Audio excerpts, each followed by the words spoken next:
The Golden Swans. Dark was the night and weird the atmosphere. It rained from time to time. At the intervals of the roars of thunder and the moaning of jackals could be heard the eerie laughter of spirits. Flashes of lightning showed fearful faces. But King Vikram did not divert a bit. He climbed the ancient tree once again and brought the corpse down.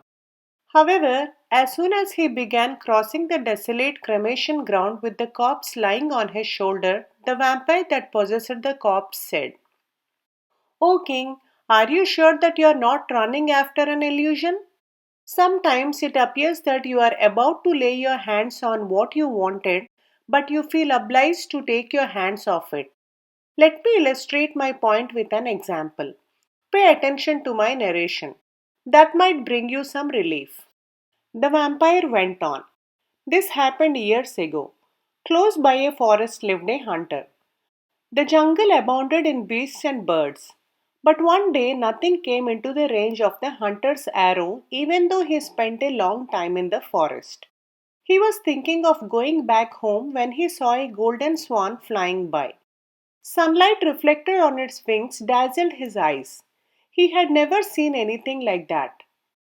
He took aim and shot at the swan. The arrow passed right through the swan, but surprisingly, it failed to harm the swan. It kept flying. However, a small feather of it fell down. The hunter picked up the feather and stood appreciating its beauty. An old man who saw him asked, "Hello, hunter, what are you looking at with such keen eyes?" "Here is a feather which fell from a flying swan. It appears to be gold," said the hunter. The old man examined it. His eyes bulging with wonder, he asked, "Did you really see it falling from the flying swan? This, I am sure, is pure gold." "In that case, the entire swan is of pure gold. It must descend somewhere on a lake. Will you accompany me? We would then look for it," proposed the hunter. "Let us go forth without any delay," said the old man. The two walked as fast as they could. The old man narrated the story of his life. His father was a wealthy landlord. He had accumulated much gold and had hid them. Suddenly he fell ill. What would happen to his buried gold after his death? He grew extremely pensive. His son, who was now narrating the story to the hunter, was too young to be told the secret. His wife was a simpleton. Others could swindle her of the wealth. After brooding over the situation for a long time, the landlord inscribed the clue to the hidden wealth on a brass plate. He gave it to his wife. She was to hand it over to the boy when he grows up. But after the landlord's death, the brass plate melted in an accidental fire. The inscription was gone, and along with it the clue to the hidden wealth. The landlord's wife died a heartbroken woman. Her son grew up. Years passed. He became old and poor. He was looking for the gold buried by his father. Had his father hidden it in the forest by any chance?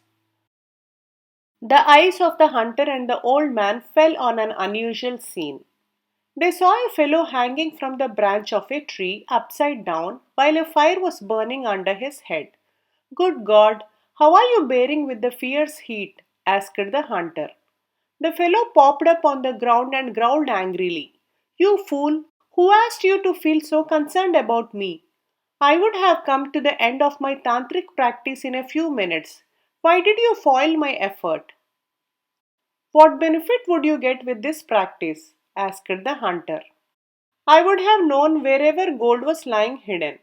My father was the royal treasurer. Once some gold was stolen from the treasury. The king suspected my father to be the thief and dismissed him from service and insulted him. My father died of shock. Thereafter, the real thief was caught.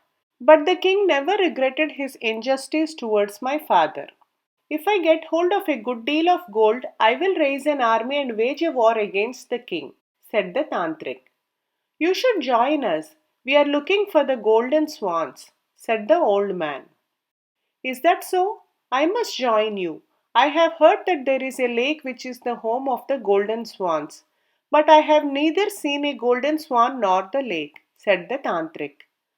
But I have seen a golden swan, reported the hunter. That means there are many of them. Swans always live in groups, said the tantric, and he joined them. Soon they came across a hut. They felt horrified at what they saw looking into it. A strong and stout man sat sharpening a sword while reciting a certain hymn. A small boy stood in front of an idol. They hurriedly consulted among themselves about their course of action. They then shouted together, "You must not kill the boy." The man was taken aback. He stood up and, trembling with fear and anger, asked, "Who are you? What makes you interfere in my work? The auspicious moment for the work is about to pass. I delayed in performing the act because of my own hesitation." "What act were you going to perform? Are you not ashamed of yourself? What made you decide to sacrifice this boy?" asked the hunter. "Well, one of my sons died because I could not afford medicines for him. That is because I am poor. A tantric taught me a rite. Had I performed it now through a sacrifice of this boy, it would have rained gold here," said the man. "Who is this boy?"